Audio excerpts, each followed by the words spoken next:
Bonjour à toutes et à tous. Est-ce que vous nous entendez bien? Bonjour. Eh bien, donc, Bonjour, oui, bonsoir. Est-ce que le son est bon pour tout le monde? oui, Si c'est le cas, il y a peut-être certaines personnes qui pourraient à ce stade fermer leur micro. Ça évitera d'avoir du bruit, mais par contre, c'est une présentation et une soirée totalement interactive. Donc, on est là d'abord pour répondre à vos questions. Donc, avec la présentation qui s'affiche sur vos écrans, on va faire quelques rappels concernant le concours, mais n'hésitez pas à nous interrompre ou à nous poser des questions pendant la présentation et surtout après, puisque l'idée, c'est qu'à l'issue de notre échange, tout soit totalement clair pour vous sur la façon de participer au concours, que vous soyez jeune ambassadeur ou que vous soyez marraine ou parrain. Et donc, tout le monde a le droit aux questions et on va essayer de partager. Laurine, si tu peux passer la slide suivante. oui. Donc ce soir, les deux personnes qui vont participer à cette soirée, enfin à vous présenter, à partager leur expérience, c'est Christophe Gâteau, donc qui est vice-président de l'antenne de Lyon, et moi-même qui suis président de l'antenne de Lyon. En fait, on dirige cette antenne en binôme parce que nous sommes des total convaincus de l'intérêt d'un binôme que vous faites avec les jeunes ambassadeurs, avec vos marraines ou vos parrains. Christophe a un grand nombre d'années au sein de l'association. Moi, j'en ai aussi un grand nombre, un peu moins que lui, mais on va dire tous les deux bien plus de 10 ans. Et donc, on a chaque année eu la chance d'avoir des étudiants qui ont souhaité participer au concours des trophées. Donc, on a pu en faire l'expérience, la pratique, être parfois nominé. Moi, à titre personnel, les GIA n'ont pas forcément, ils ont été nominés, mais n'ont pas forcément été primés à la fin. Mais ce qui est le plus important pour nous, et sans vous le répéter au cours de la soirée, c'est bien sûr le concours, mais c'est surtout de mettre en œuvre un projet qui vous passionnera, qui vous intéressera. Et l'association sera là avec votre parrain, votre marraine, mais aussi d'autres personnes et un comité d'accompagnement pour vous aider à réaliser ces projets. Donc voilà, donc Christophe et moi-même. Vas-y, Laurine. Alors, l'idée, c'est effectivement de mettre en place un projet de développement innovant, c'est-à-dire essayer de faire quelque chose. L'objectif n'est pas de faire ce qu'on a fait dans les années précédentes. Alors pour vous, c'est toujours nouveau, mais de manière évidente, vous pouvez vous inspirer de projets qui ont été faits dans les années précédentes parce qu'on a une bibliothèque importante. Et donc, vous pouvez vous adresser auprès de Laurine ou de Magdalena pour avoir accès à ces projets qui peuvent vous donner des idées. Mais faire un copier-coller d'un projet n'a aucun intérêt, ni pour vous, ni pour l'association. Donc, s'inspirer, oui. Le faire, voilà. Donc, s'inspirer de choses existantes, ça peut vous donner des idées. La deuxième chose, c'est qu'il faut que ce soit un projet réaliste. On pourrait se dire, tiens, demain, on va joindre la ville de, je ne sais pas, de Montréal au Canada avec Lyon en passant par SpaceX. C'est en soi un projet assez intéressant, mais c'est assez peu réaliste. Donc, oui, on veut faire des relations entre votre ville ou votre pays et Lyon, mais a priori sur un projet qui puisse être réalisable.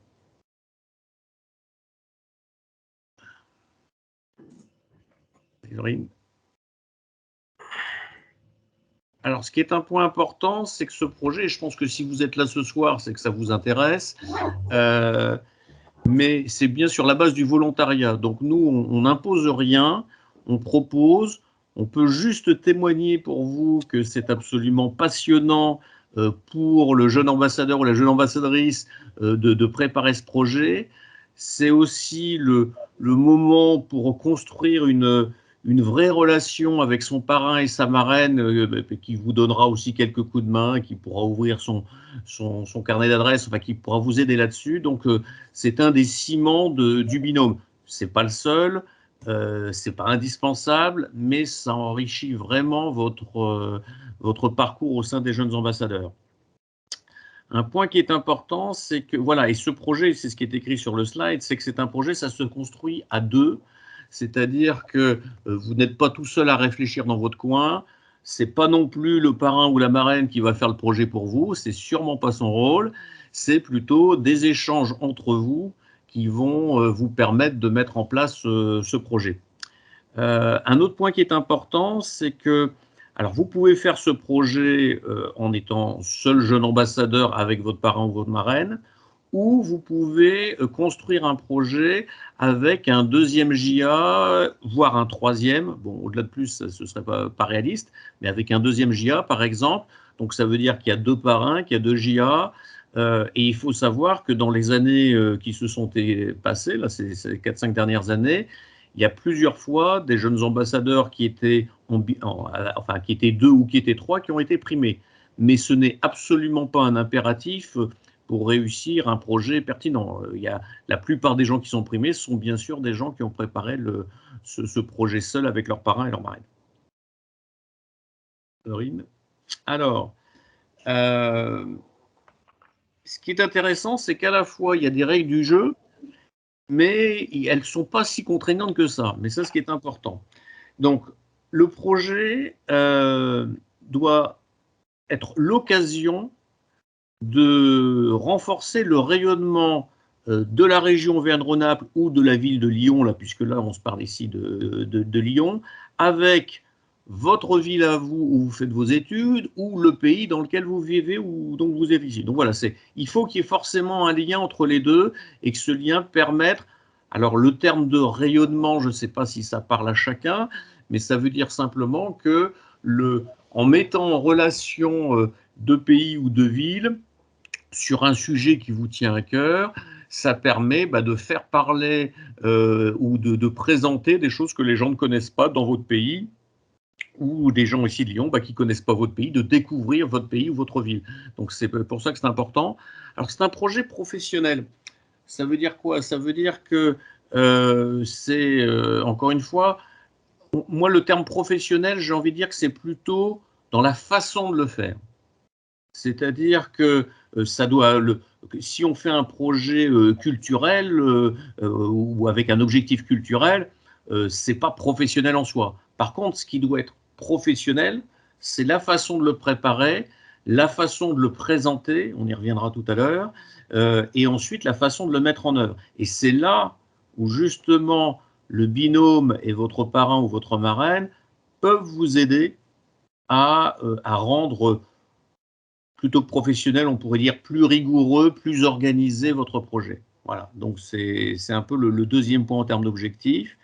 Et également, le dernier point, la réalisation, c'est qu'en fait, comme je vous l'ai dit tout à l'heure, vous allez débuter le projet maintenant, vous allez vous engager, vous allez aller jusqu'à rédiger pour le début mars une partie écrite de ce projet. Tout ça va vous permettre d'accéder au concours des trophées. Donc, le concours des trophées, comme tous les concours, il y a des gagnants, il y a des perdants. Donc, l'enjeu pour vous, et vous qui faites des études, vous savez qu'avoir un diplôme ou réussir un concours, c'est important. Mais c'est important encore plus pour vous quand vous faites vos études, parce que ça engage votre vie professionnelle. Là, le concours des jeunes ambassadeurs n'engage pas du tout votre vie professionnelle ni vos études. Par contre, c'est un plaisir de se dire, tiens, je vais peut-être gagner. Mais ce qui est important pour nous, beaucoup plus encore que vous gagniez ou que vous perdiez, c'est surtout que vous ayez l'envie, le plaisir, la volonté de mettre en œuvre ensuite le projet. Donc ça veut dire que au moment du concours, le projet aura déjà un peu débuté, vous aurez imaginé la façon de le construire, mais il ne sera pas forcément réalisé. Donc la probabilité qu'il se réalise sera beaucoup plus importante après le concours. Donc c'est dans les mois qui suivent, voire dans l'année qui suit, il y a des projets qui se réalisent l'année qui suit, où c'est important d'avoir envie ou la volonté ou le plaisir de le continuer. Donc, à quoi ça sert de participer au concours et de préparer un projet? c'est ce que je disais tout à l'heure. D'abord, c'est développer une relation entre vous, jeunes ambassadeurs, et votre parent, votre marraine. C'est vraiment un facteur important. Il y a tout plein d'autres façons de le faire, mais ça, c'est vraiment une façon importante. Un autre sujet, on parlait tout à l'heure, c'est si c'est un projet, il va falloir prendre des contacts. Il va falloir prendre des contacts avec des entreprises, avec des organisations, que ce soit ici en France, sur Lyon ou dans votre pays. Donc en fait, vous allez aussi développer votre réseau de connaissances, professionnelles ou non. Et sachez que quand vous aurez fini vos études, eh bien, ce sont justement la qualité du réseau et les gens avec qui vous aurez fait des choses qui demain seront peut-être une belle opportunité pour trouver un job. Le troisième point et l'autre bénéfice pour vous, c'est que ça va vous permettre de développer des compétences, à faire des choses que vous ne saviez pas, à apprendre à oser, parce que je pense que la plupart d'entre vous ont une maîtrise du français, et je suis toujours très admiratif parce que moi, j'ai pas du tout la maîtrise de votre langue, donc ça, c'est important. Mais quelquefois, on n'ose pas. Bon, et puis, quand on doit prendre le téléphone ou quand on doit rencontrer les gens, bah, là également, on acquiert des compétences. Le quatrième point, et ça peut paraître surprenant peut-être à certains d'entre vous, c'est que ce projet jeune ambassadeur peut être le moyen de créer votre futur job. Et ça, c'est pas une vision de l'esprit.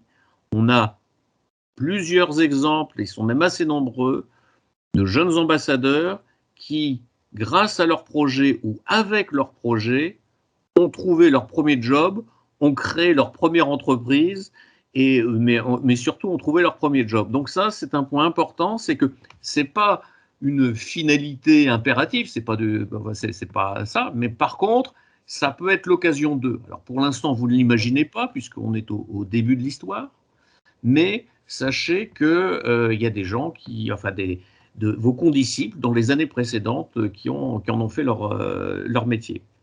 Bon. Et puis enfin, c'est aussi une façon de participer à la région qui vous accueille. Enfin, je veux dire, là, vous êtes à Lyon. Il y a un certain nombre de choses qui sont mises à votre disposition, que ce soit par l'école ou l'université dans laquelle vous êtes, que ce soit par les jeunes ambassadeurs, et on essaye de vous donner un maximum de choses pendant une année. Eh bien, en fait, c'est une forme de retour de votre part, de se dire, bon, en plus, bah, cette région qui m'accueille, ces personnes qui sont plutôt sapins avec moi, là, une façon de leur donner quelque chose en échange, ce sera de pouvoir parler de cette région dans mon pays ou dans ma ville grâce à ce projet. Donc voilà, il y a vraiment des bénéfices multiples à mettre ça en place. Christophe, je te laisse aborder les catégories de trophées. Alors effectivement, vous avez 4 catégories de trophées qui vous seront proposés. La première catégorie, c'est ce qu'on appelle le trophée d'un projet prometteur. Donc prometteur, ça veut dire quoi? Ça veut dire que c'est un projet qui est réalisable à court terme ou à moyen terme. Donc c'est un projet qui se réalisera rapidement, hein, donc dans le temps. Donc premier trophée projet prometteur. Le deuxième, c'est un trophée qui s'appelle attractivité. Donc l'attractivité, c'est quoi? C'est le projet qui va faire le plus rayonner la région, donc la région Auvergne-Rhône-Alpes, peut-être la ville de Lyon, etc., et votre pays d'origine. Donc c'est le projet attractivité. Ensuite, le troisième trophée, c'est l'innovation. C'est un projet qui est original et qui développe un changement ou une nouveauté. Donc ce projet innovation. Et enfin, le quatrième trophée, c'est le trophée citoyen, qui est un projet où l'humain est au cœur du projet. Donc voilà pour ces 4 catégories de trophées. Attends, Christophe, ce Ouais. que je te propose, est-ce qu'à ce stade, il y a des questions de parrains, marraines ou de jeunes ambassadeurs? Est-ce que vous avez compris ces catégories ou est-ce que vous voulez qu'on précise les choses? N'hésitez pas à lever la main si jamais vous avez une question par rapport à ce qui vient d'être dit.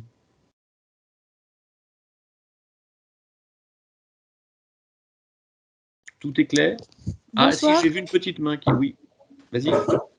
Bonsoir, s'il vous plaît. Moi, c'est Ismaël. Je voulais qu'on donne un peu plus de précision sur les catégories de trophées. Quand on parle par exemple de trophées prometteurs, projets réalisables à court ou à moyen terme, quels sont par exemple les projets qui peuvent être circonscrits dans cette catégorie? Merci. Alors, comme on vous le disait tout à l'heure, votre projet, donc vous avez une idée, vous allez définir ce projet, vous allez le matérialiser sous la forme d'un document qui sera donc rendu au mois de mars.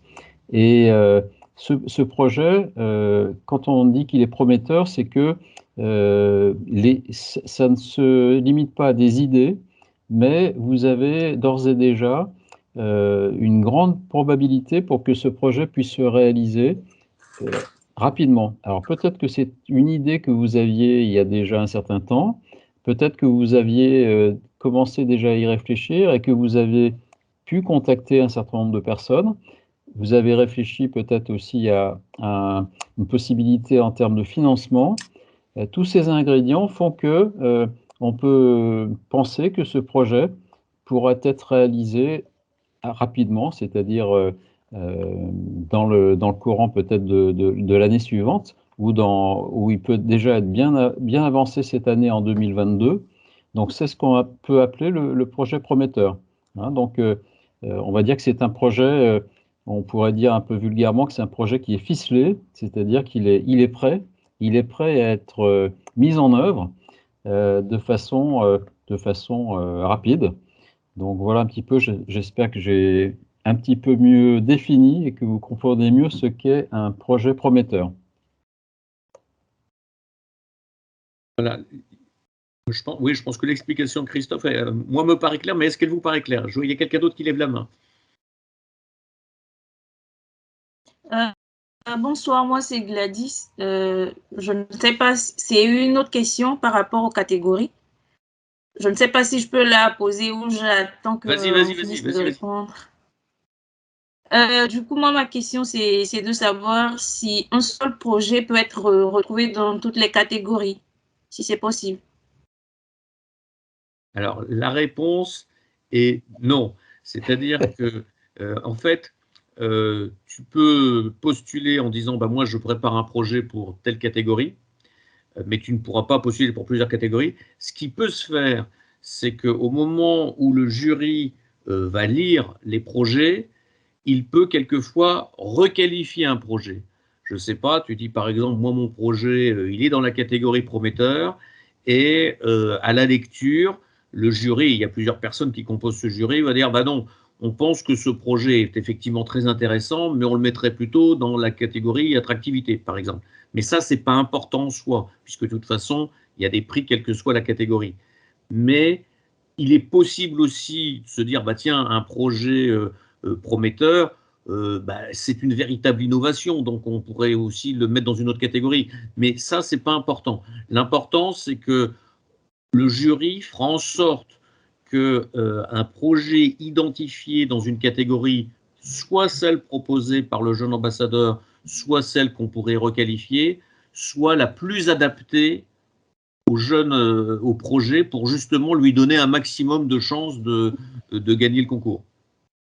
Est-ce que ça répond à D'accord, la merci. question? Voilà. Oh, oui. Oui, ça va, merci.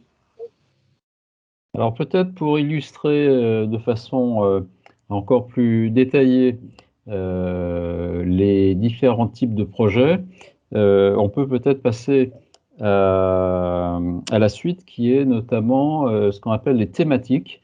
Vous avez 7 thématiques qui vous permettent de vous dire, tiens, effectivement, moi, c'est dans tel domaine, dans tel sujet que j'aimerais préparer mon projet.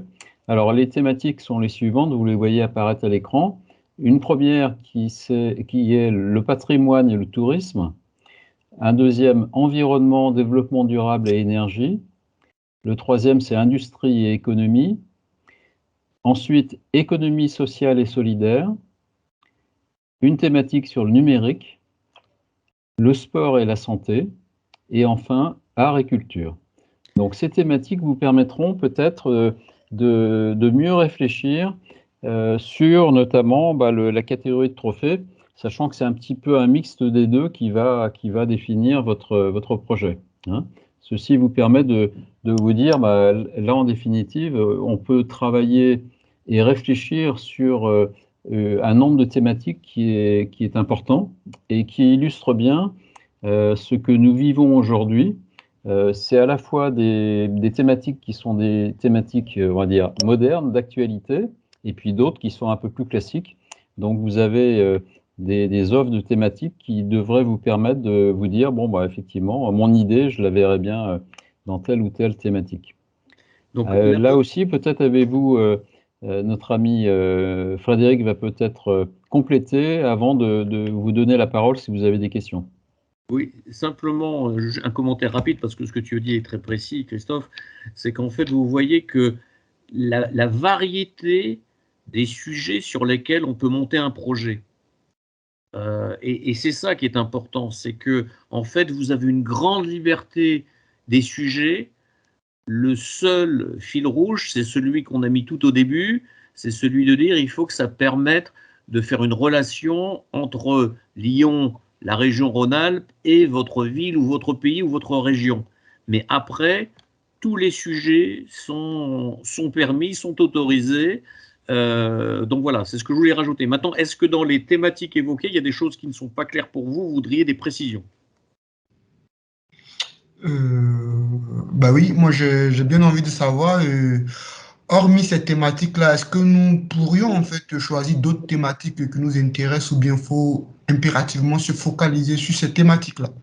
Eh bien, c'est une très bonne question, parce que la réponse est oui, tu peux choisir une autre thématique qui n'est pas citée. L'important, c'est que ce soit un projet qui vous tienne à cœur, et pour que ça vous tienne à cœur, c'est parce que c'est un domaine que vous aimez bien, parce que c'est une passion, parce que c'est... Moi, je vais vous donner un exemple. Je suis passionné de photographie, et j'ai eu la chance, ces 10 dernières années, d'avoir 3 jeunes ambassadeurs qui avaient aussi une passion commune, la passion pour la photographie. Et il s'avère qu'on a monté des projets, d'ailleurs de nature très différente, à partir de cette passion de la photographie. Donc vous voyez qu'on ne cite pas la photographie dans ces thèmes-là, mais ça a permis de réaliser des projets. Donc la réponse est oui, tu peux choisir un thème différent. Ok, merci.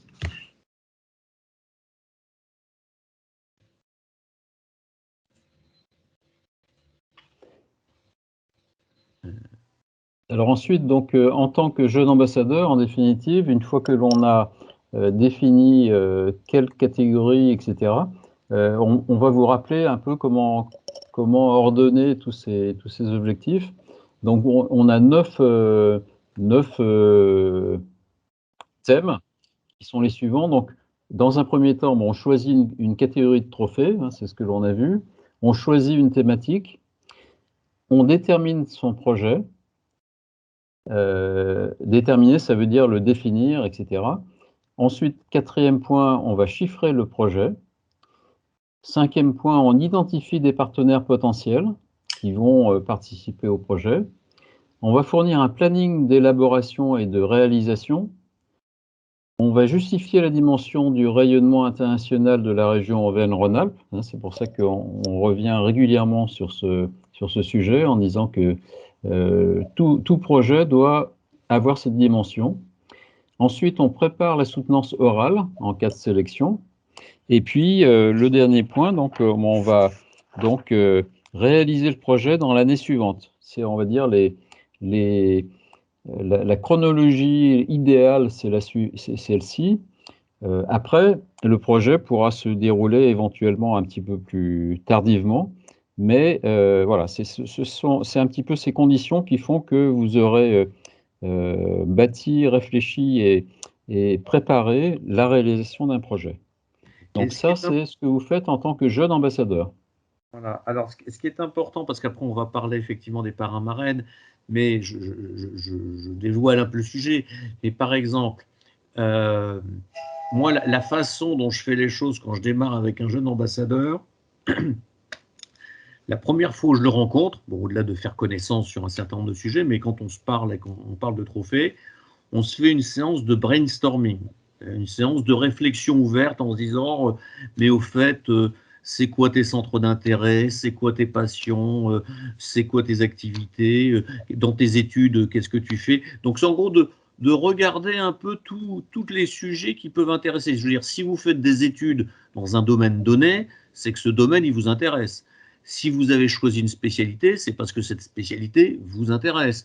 Mais à côté de vos études, vous pouvez aussi avoir une passion pour le sport, une passion pour la musique, pour la photographie, pour je ne sais pas quoi. Vous pouvez avoir des activités que vous aviez dans votre pays et que vous n'avez pas le temps de faire aujourd'hui parce que vous faites vos études, mais c'est des activités que vous adorez. Donc, une fois qu'on a mis un peu sous le papier tous ces sujets-là, ça permet de se dire, bah tiens, à quoi je pourrais me raccrocher ? À faire un lien entre mon école ici et l'école qui est dans mon pays, faire un lien avec telle ou telle activité. Donc l'idée, c'est de réfléchir très large sur tout ce qu'on pourrait, les sujets qui se rattachent à vous, dans vos centres d'intérêt divers et variés. Et donc, à partir de là, après, c'est de se dire, mais en quoi ça pourrait faire un projet? Et c'est là où votre parrain ou votre marraine, qui, j'ai envie de dire, bah, apprend à vous connaître, hein, puisqu'on est en début de la relation, va se dire, ah bah tiens, ce que tu me dis, ça me fait penser à, ah bah tiens, en parlant de ça, on pourrait peut-être faire ça. Donc là aussi, c'est des échanges entre vous qui vont permettre de définir là, des idées qui partent un peu dans tous les sens. Et puis à partir de là, ben, on se dit, bon, maintenant qu'on a évoqué tout ça, tiens, bah écoute, moi je suis un passionné d'écologie et j'ai envie de monter un projet sur l'écologie. Bon, ben voilà, très bien, ça donne déjà un sujet. Je suis passionné d'écologie, mais je me rends compte que, je ne sais pas, par exemple, à Lyon, il y a pas mal d'eau, hein, il y a la Saône, il y a le Rhône, et puis bah, dans mon pays ou dans ma ville, il y a aussi un fleuve très important. J'en sais rien. Qu'est-ce qu'on pourrait faire entre l'écologie et ces fleuves? Voilà. Donc, c'est en fait des associations d'idées qui vont vous permettre de toucher d'un peu plus près les projets. L'autre façon de le faire, c'est ce que je vous ai dit tout à l'heure, c'est aller regarder un peu dans la bibliothèque des projets qui se sont faits en disant, tiens, bah moi je suis un passionné d'écologie, je reste sur le sujet, est-ce qu'il y a déjà eu des projets faits là-dessus? Bon, et donc l'idée, je vous le répète, c'est pas de faire un copier-coller, mais de s'inspirer. Donc une fois que vous avez défini ça, et bah, vous avez déjà construit une étape importante, très importante. Et après, bah, il y a les autres étapes que vous a décrites Christophe, qui vont venir au fur et à mesure du projet, puisqu'on veut un projet, on a dit tout à l'heure, réaliste, professionnel. Bah, chiffrer le projet, ça veut dire, mais ça coûte combien? Qu'est-ce qu'il faudrait faire? Qu'est-ce que ça va me coûter pour mettre en place ce projet? Ah, ça représente une somme importante. Bah, et cet argent, je vais peut-être le trouver comment? Donc, chiffrer le projet. Après, ce projet, je vais le faire avec qui? Est-ce que c'est un projet culturel et donc je dois me rapprocher de théâtre, de cinéma, d'artistes? Ou est-ce que c'est un projet économique et donc il faut que je trouve des entreprises qui pourraient être intéressées? Et c'est là où votre parrain ou votre marraine, qui lui-même est un professionnel, pourrait dire, bah, écoute, moi justement dans ce domaine-là, je connais quelqu'un qui… Bon, et donc, bah voilà, on identifie les gens avec qui… Et puis il y a peut-être des gens avec qui on n'a pas de relation, mais on se dit, bah, pour monter ce projet, il faudrait vraiment que je sois en contact avec ce type de professionnel. Bon, après, pour que ce soit un projet réaliste, on a donc parlé de planning, c'est-à-dire c'est ce qu'on disait tout à l'heure, c'est ah bah oui, mais alors pour mettre ça en place, il va me falloir 3, 4, 5 étapes pour mettre en place mon projet. Bah ça, c'est déjà un planning, c'est un planning. Donc ça, il va me falloir 3 jours, ça, il va me falloir 2 mois, ça, voilà, c'est le planning. Bon, et puis bah, les autres points, on les a évoqués précédemment. Donc voilà, c'est… Alors, est-ce que là aussi, on va faire une pause. Est-ce que sur ces points-là, il y a des choses qui sont claires ou qui ne sont pas claires? Dites-nous un peu si vous avez des questions.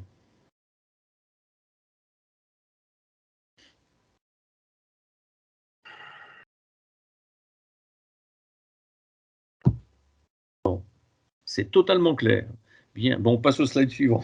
Ben moi, Ah oui, une question? Vas-y. Oui, j'ai une question. En fait, tout à l'heure, vous avez dit on peut se servir en fait des projets de l'an dernier, que des bibliothèques en fait existent en ce sens-là. Mais est-ce que on pourrait savoir où se trouvent en fait ces bibliothèques-là? Eh bien, je vais peut-être laisser Laurine répondre si elle veut être avec nous. Aussi, la deuxième question, peut-être qu'elle elle pourra répondre aux deux en même temps. Est-ce que les lauréats ou les lauréates de l'an dernier pourraient nous aider, en fait, quand on a besoin de, voilà, des petites questions par rapport à nos projets? Merci. Laurine, par rapport à la bibliothèque, est-ce que tu peux en parler? Oui, bien sûr. Alors, vous pouvez accéder sur notre site au projet des lauréats de l'année dernière. Ensuite, en ce qui concerne les exemples de projets, moi, je vais vous faire parvenir un document où vous avez un certain nombre d'exemples de projets. Ce sera le plus simple, je pense, pour vous. Il me semble qu'il y a les coordonnées des lauréats de l'année dernière sur notre site. Je vais vérifier ça. Si jamais vous pouvez vraiment les contacter pour leur poser toutes les questions, voilà, pour vous aider dans votre projet.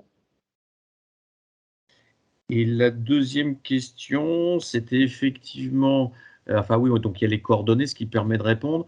Je crois qu'il y a un principe aussi, c'est que les gens qui sont passés par le programme sont ce qu'on appelle des alumni, comme ceux qui sont passés dans votre école ou votre université. Vous serez, quand vous aurez fini vos études, vous serez un alumni. Les alumni chez nous, ça s'appelle JA Forever. Et donc, les coordonnées des gens de JA Forever, là aussi, on les trouve sur le site. Donc, vous pouvez aussi, si vous identifiez un projet, se dire, tiens, c'est lié à telle personne. Et donc, il y a toujours possibilité d'être en contact avec les personnes qui ont fait ça par le passé. Encore une fois, l'idée n'est pas de refaire un projet tel qu'il a été fait, c'est plutôt de se dire, ça me donne une idée et moi, j'aurais envie de faire ça. Voilà, il ne faut pas chercher à faire un copier-coller, ça a assez peu d'intérêt pour vous. Et même, j'aurais envie de dire que peu d'intérêt parce que vous aurez moins de créativité sur le sujet et peu d'intérêt par rapport au concours parce que nous, si c'est un copier-coller d'un projet existant, vous vous disqualifiez presque. Mais encore une fois, on peut s'inspirer de telle ou telle chose dans un projet. Ok, merci. Alors là, on était sur le slide, sur la diapo, pardon, concernant les parrains et les marraines. Donc, le premier point, c'est ce qu'on est aussi en train de faire nous. Alors, j'aimerais dire pour les parrains ou marraines qui ont déjà plusieurs années d'accompagnement, c'est un peu une évidence ce que l'on dit.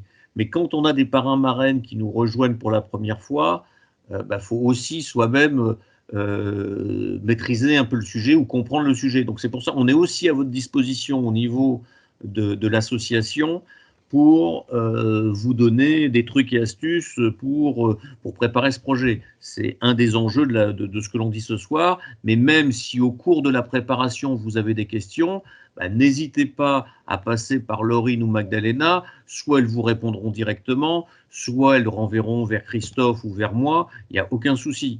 Donc on est vraiment là pour vous aider, vous, parrain, marraine, avant même que vous puissiez aider votre filleul, donc jeune ambassadeur.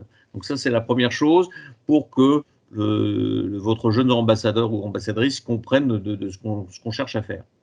Donc, on l'a évoqué tout à l'heure, le rôle, c'est d'aider à choisir le sujet, parce qu'en général, quand on part d'une page blanche, c'est ça qui est le plus dur. Mais je peux vous assurer que le jour où votre binôme parrain, marraine et jeune ambassadeur a trouvé une idée, ça se défile tout seul et ça se met en place très facilement. Donc voilà, donc il faut passer cette étape de la page blanche pour ensuite être dans un processus qui est beaucoup plus facile. Un autre point qui est important pour le parrain et la marraine, c'est d'aider à rédiger. Je le disais tout à l'heure, moi je suis admiratif de la maîtrise de la langue française des jeunes ambassadeurs, certains plus que d'autres, mais je veux dire, même quand c'est moyen de la maîtrise de la langue française, c'est déjà très très bien.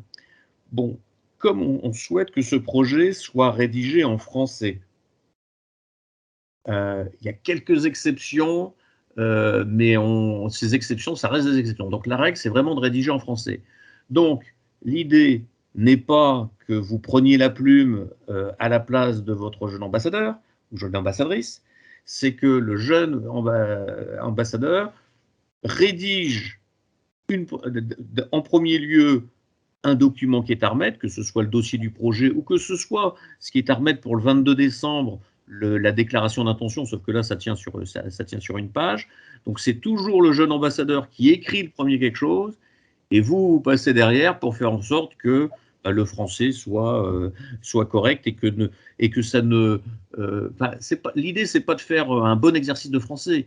L'idée, c'est que les intentions du jeune ambassadeur, la façon dont il voit son projet soit bien exprimée, c'est-à-dire qu'il ne soit pas trahi par un manque de maîtrise de la langue.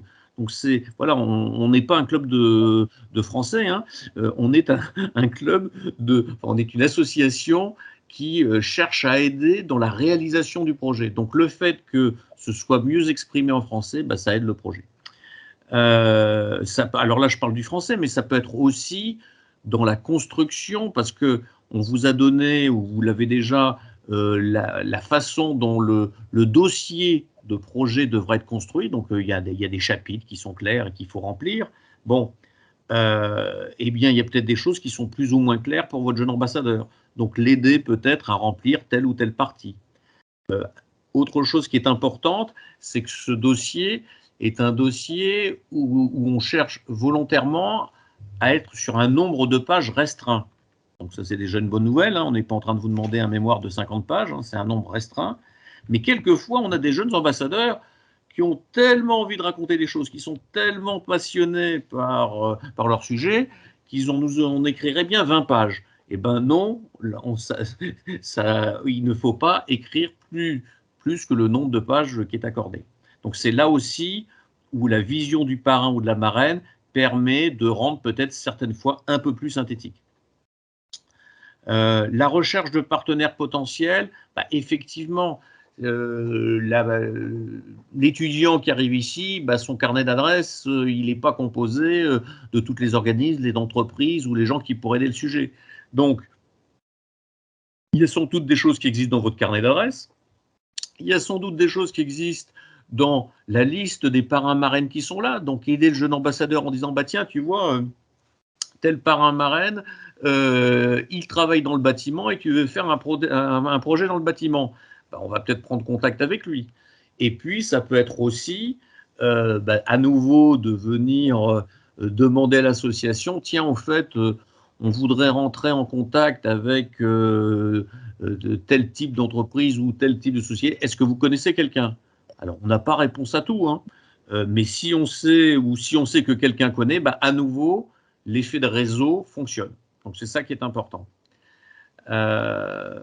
Et préparer la soutenance orale. Donc là, ça, c'est pour les candidats qui auront été sélectionnés à l'écrit. Et ensuite, on va leur demander de présenter leur projet pendant un quart d'heure, 20 minutes, entre une présentation plus de répondre à des questions, dans la langue de Molière, donc en français.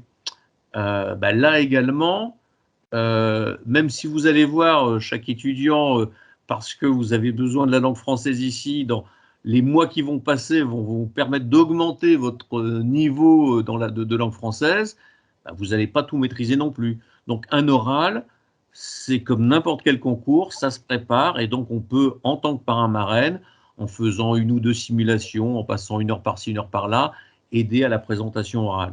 Donc voilà, c'est juste une aide. Donc c'est du ponctuel, hein. Tout ce qu'on voit là, c'est vraiment ponctuel, hein. Ça vous c'est pas non plus des heures et des heures, mais c'est des choses qui seront vraiment utiles.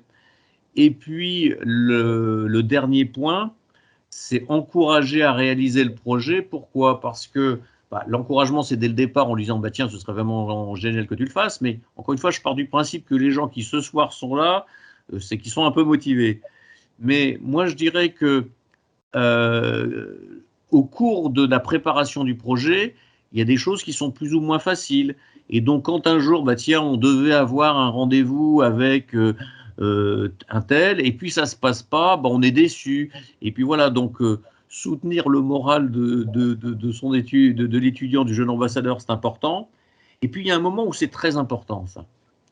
Je vous ai dit tout à l'heure que ce qui était essentiel, c'était de pouvoir réaliser le projet. Donc, on va aller préparer le concours, on va donner son dossier écrit et on a les résultats. Ah, je ne suis pas sélectionné après l'écrit, donc je ne vais pas passer l'oral. Ah, pourtant, j'ai passé des heures carrées. Donc, ça, c'est la première étape. Où il y a encore une étape supplémentaire, c'est j'ai été sélectionné à l'écrit, je passe l'oral et je ne suis pas gagnant non plus, parce qu'effectivement, tout le monde n'est pas gagnant. Et donc, à ce moment-là, et ça, là, je vous parle de vécu, c'est d'être avec son étudiant, de lui remonter le moral et lui dire, mais de toute façon, ok, tu n'as pas eu le concours, c'est normal, dans les concours, il y en a qui gagnent et ceux qui ne gagnent pas, mais ce qui est important maintenant, c'est qu'on continue à deux pour réaliser ton projet. Donc, c'est là où le soutien du moral de l'étudiant est important dans les jours qui vont suivre le résultat du concours. Et après, parce que c'est un sujet qui le passionne, il va redémarrer et le mettre en œuvre parce qu'il se fera plaisir. Mais voilà, il y a ces petits moments où on peut aider le jeune ambassadeur. Laurine. Christophe, je te laisse reprendre la main. Oui, alors aujourd'hui, nous sommes le 15 décembre. Donc, le dépôt d'engagement, c'est le 22 décembre, dans une semaine. Dans une semaine, d'ici la semaine prochaine, vous allez réfléchir en vous disant, bon, effectivement, moi, participer au concours, ça m'intéresse. Et le dépôt d'engagement, c'est assez simple. Il doit être réalisé donc d'ici le 22 décembre. Donc, vous avez encore de quoi réfléchir quelques heures, mais c'est pas le plus compliqué. Le plus compliqué, c'est dans votre tête, c'est de dire, bon, j'y vais, ça vaut le coup, c'est un projet, ça m'apportera sans doute plein de choses, donc j'y vais sans hésiter. Donc voilà, c'est surtout pour que vous ayez à l'idée que c'est le 22 décembre dans une semaine. Et ensuite, le véritable travail va démarrer à partir du 22 décembre jusqu'au 1er mars. Et le 1er mars, vous allez déposer un dossier écrit qui, lui, donc, va contenir ce que l'on disait tout à l'heure pour décrire le projet, le contenu du projet. Ce sera donc le 1er mars. Ce dépôt de dossier va donner lieu à une correction des écrits et ensuite seront retenus certains d'entre vous qui vont passer l'épreuve orale le 24 mars. Et ensuite, donc, on aura une manifestation sympathique qui sera la remise des trophées qui aura lieu début avril. Donc voilà un peu les dates clés. Le 22 décembre, c'est peut-être la date la plus importante à noter aujourd'hui. D'ici la semaine prochaine, c'est de prendre la décision de participer au trophée. Donc voilà pour les dates. Alors, on peut passer... Juste, excuse-moi, à nouveau, en complément de ce que vient de dire Christophe, le 22 décembre, c'est demain matin, on est d'accord. Mais encore une fois, ce dépôt d'engagement, ça tient sur une page, c'est relativement simple dans son contenu. Donc, si vous avez quelques heures à passer, c'est vraiment avec votre parrain marraine pour définir ce que vous auriez envie de faire. Mais pour l'instant, c'est une idée de projet. Ce n'est pas le dossier que vous allez remettre au 1er mars. Donc, j'ai envie de faire ça entre ma vie, les genres de choses, voilà ce que ça pourrait apporter et voilà le sujet que j'imagine. Ça tient en quelques lignes. Donc, c'est pas la formalisation de ce document, de ce dépôt d'engagement, c'est pas ça le plus compliqué. Mais il faut effectivement que d'ici le 22 décembre, vous ayez une idée de projet, mais une idée de projet, c'est pas tout le contenu et la façon dont ça va se faire. Ça, vous le développerez après. Est-ce que là-dessus, il y a des questions ou est-ce que ça vous paraît clair ?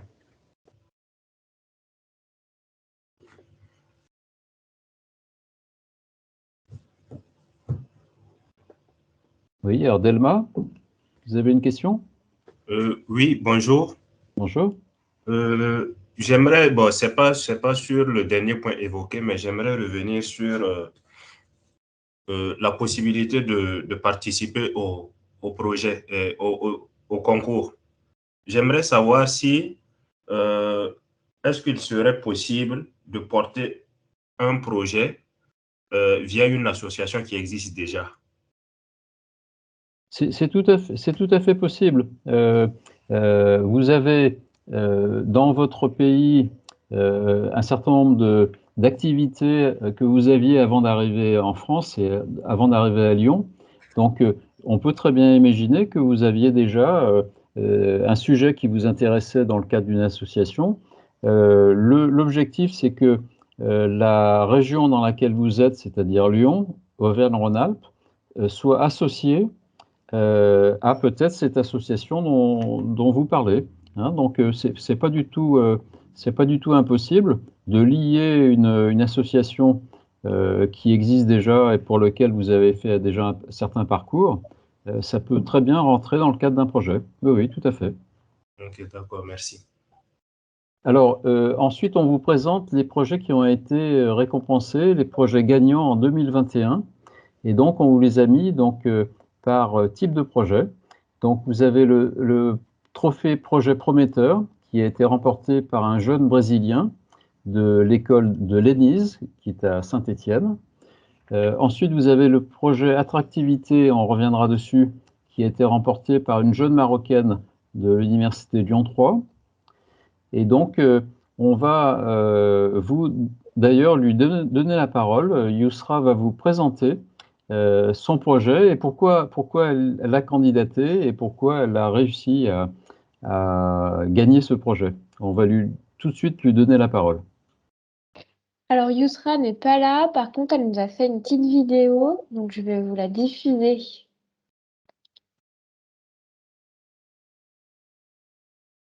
Alors. Fortement appuyé, en plus.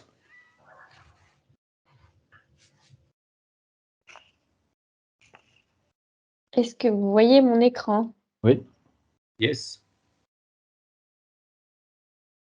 Par contre, on n'entend pas le son.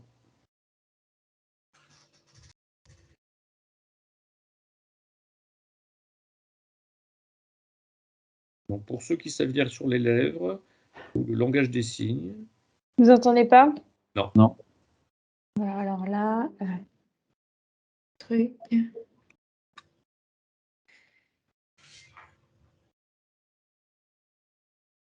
Et là, vous entendez? Non, toujours pas. Bah alors là, je vais réessayer autre chose. C'est les aléas du direct.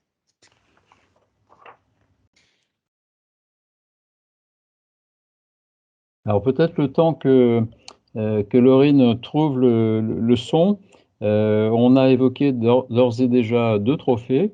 2 autres trophées ont été gagnés. Le trophée citoyen a été gagné par une jeune Mexicaine qui est sur Lyon d'ailleurs, Université de Lyon 2. Et puis le trophée innovation a été remporté par un jeune du Burkina Faso qui lui était à l'école Polytech à Chambéry. Donc, si on revient un tout petit peu sur ces projets, le premier projet, c'était un projet de promotion des quartiers autonomes et des maisons écologiques. Et puis, le projet de Yousra, donc elle en parlera si on a le son. Ensuite, le projet de Laetitia, c'était un projet d'échange linguistique franco-espagnol entre des élèves de lycée de Lyon et du Mexique. Et puis enfin, le trophée innovation, c'était en Afrique, un projet de mettre en place des serres au Burkina, des serres bioclimatiques qui permettraient de pouvoir beaucoup mieux optimiser la culture de certains fruits et légumes dans ce pays. Donc voilà quels sont les gagnants 2021. Alors on va pouvoir écouter Yousra, ça devrait marcher. Dites-moi. Allez-y. Bonjour, merci de votre invitation pour témoigner mon expérience lors des concours de trophées 2021. Je suis Yousra Seta, je suis étudiante marocaine en première année du Master Finance à l'IAE Lyon et je suis lauréate du concours des trophées 2021 dans la section Attractivité.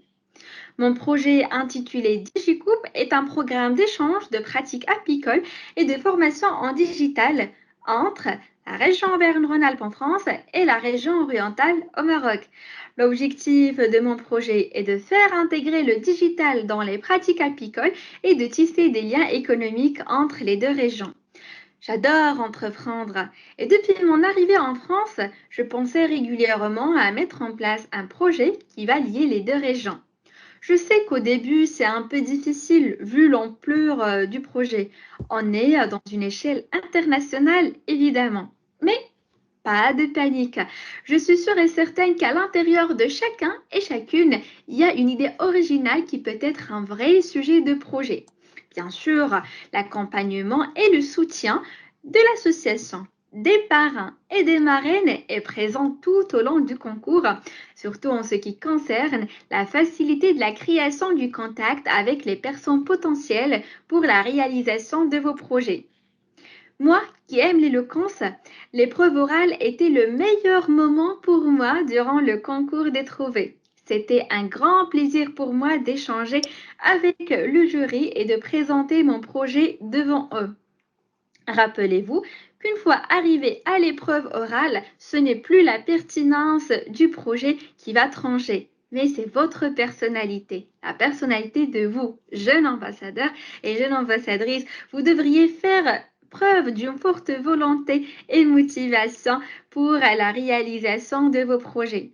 À noter qu'il s'agit d'une expérience qui est énormément appréciée lors des candidatures de stage et de master, et c'est elle qui va faire la différence entre vous et entre un autre candidat qui a le même cursus universitaire que vous. Donc, si vous voulez être comme moi, vivre cette agréable expérience au sein de ce concours des trophées et surtout gagner ce joli trophée, je vous invite à participer au concours des trophées 2022. Je vous souhaite un très bon courage. J'ai hâte de voir vos réalisations et à très bientôt. Merci. Bien, merci Yousra pour cette. Et effectivement, Yousra a fait un projet superbe et il lui tient à cœur de le réaliser. Et donc, elle a déjà fait un certain nombre de démarches. Et là, par exemple, sa démarche devrait être, non seulement, comme elle était primée, ça facilite un peu les choses, mais également, il y a un club Rotary de Lyon, dont je fais partie, qui va sans doute essayer de l'aider également dans la réalisation de son projet. Ce n'était pas prévu, ce n'était pas organisé, mais comme on essaye de faire des choses entre le Rotary et les jeunes ambassadeurs, ben, une des façons de le faire, ça va être de l'aider dans sa réalisation. Donc c'est ce que je vous disais tout à l'heure, il peut y avoir des sources inattendues ou des sources organisées pour vous aider à réaliser vos projets.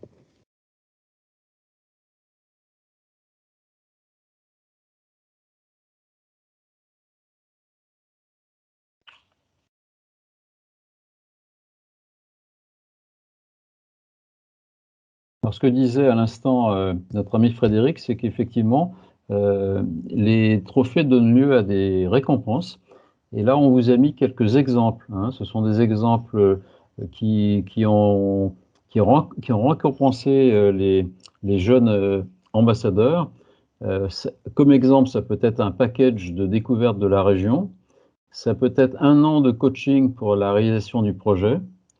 On a eu également un chèque de 1 500 € pour la réalisation du projet. Également un vol aller-retour de la compagnie Air France entre Lyon et puis le pays du jeune ambassadeur. Et puis aussi un séjour dans une station de ski et plein d'autres récompenses que on n'a pas forcément la place de mettre noir sur blanc. En tout cas, plein de récompenses qui permettent en même temps de valoriser le travail qui a été réalisé par ceux qui ont été donc récompensés et qui ont gagné ces trophées.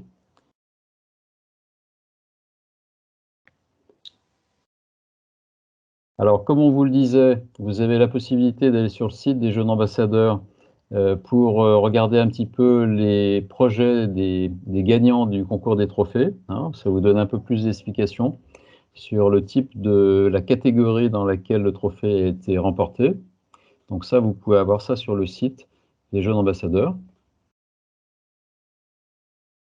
Alors, des questions, vous en avez posé et on vous remercie beaucoup. Hein, ça nous a permis d'y répondre et de vous communiquer quelques informations complémentaires. Peut-être avez-vous d'autres questions. N'hésitez pas à lever la main si vous en avez d'autres. On a eu des questions de jeunes ambassadeurs. Y a-t-il des parrains ou marraines qui auraient envie de nous poser des questions sur des choses que l'on n'aurait pas abordées ou des précisions? Bonsoir, Manuel Bunn. J'ai posé une question sur le chat. Je vais vous la présenter en direct. J'ai mon filleul qui est absent ce soir pour cause de travail. Il voulait savoir si la visio était enregistrée et si oui, comment avoir le lien. La réponse est oui. Et Laurine va répondre comment avoir le lien. Oui, elle est enregistrée. Je vais la renvoyer par mail demain. Vous allez recevoir le lien pour regarder la vidéo en replay. Merci beaucoup. Est-ce que pour vous, c'est clair ce qu'on a présenté ce soir ou est-ce qu'il y a des points que vous voudriez qu'on précise? Vous posez la question à moi ou à l'ensemble? Oui, non, je posais la question à vous parce que je m'adressais tout à l'heure aux parrains, marraines, effectivement, qui pourraient avoir. Moi, j'ai eu pas mal de renseignements.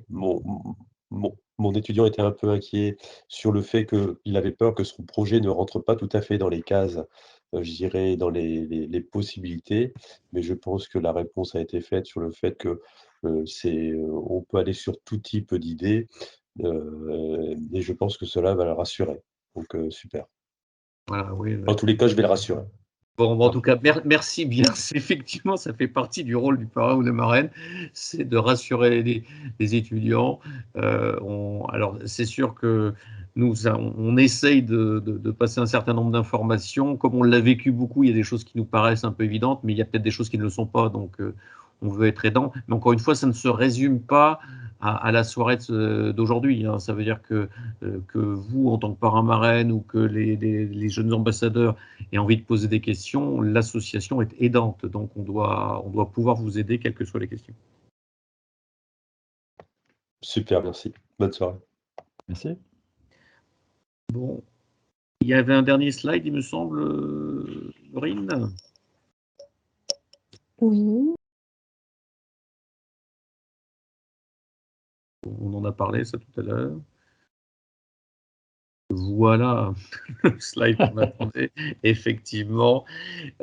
L'idée aussi, c'est qu'encore une fois, vous avez un document ou un mail à envoyer d'ici le 22 décembre, mais surtout, on pense bien à vous, c'est la fin de l'année, donc j'espère pour ceux qui auront eu des examens ou des concours avant Noël, qui profitent bien de leurs vacances. Pour les autres, si vous avez des partiels ou des concours début janvier, essayez quand même de vous reposer un peu et aussi de vous rencontrer avec d'autres étudiants ou pour certains peut-être de rentrer dans son pays, mais je crois que ça, c'est pas forcément très simple par les temps qui courent. Mais en tout cas, voilà, profitez bien, reposez-vous parce que votre année scolaire, elle va continuer à partir de début janvier. Donc, merci à toutes et à tous pour votre attention, pour vos questions et demain pour votre implication dans le projet si vous choisissez de le faire. Donc, merci à vous. Et moi, je rajoute simplement une dernière chose. On parlait de demain. Demain, il y a une visite qui est organisée. Donc, vous êtes déjà inscrit à cette visite. Donc, tout ça est bien bordé. Donc, c'est simplement un petit rappel. On vous souhaite de bonnes vacances, mais vous avez encore la possibilité demain de participer à la visite donc, qui est organisée. Donc, vous êtes déjà inscrit. Donc, ne l'oubliez pas. Et puis, donc, à très bientôt. Au revoir à tout le monde. Bonne soirée à toutes et à tous. Merci d'avoir été là. Merci Laurine pour nous avoir assuré tout ce soutien logistique et pour les réponses que tu as apportées aux jeunes ambassadeurs et aux parrains marraines. Merci à toi. Avec plaisir. J'ai eu des petits problèmes de connexion, mais ça s'est bien passé. Mais la photo est magnifique. Là, j'aimerais avoir un beau sapin comme ça chez moi. Voilà. Bon, allez, bonne soirée à toutes et à tous. Bonne soirée. Et à bientôt. Bon, Christophe, bonsoir. Bonsoir. Et puis, écoute, s'il y a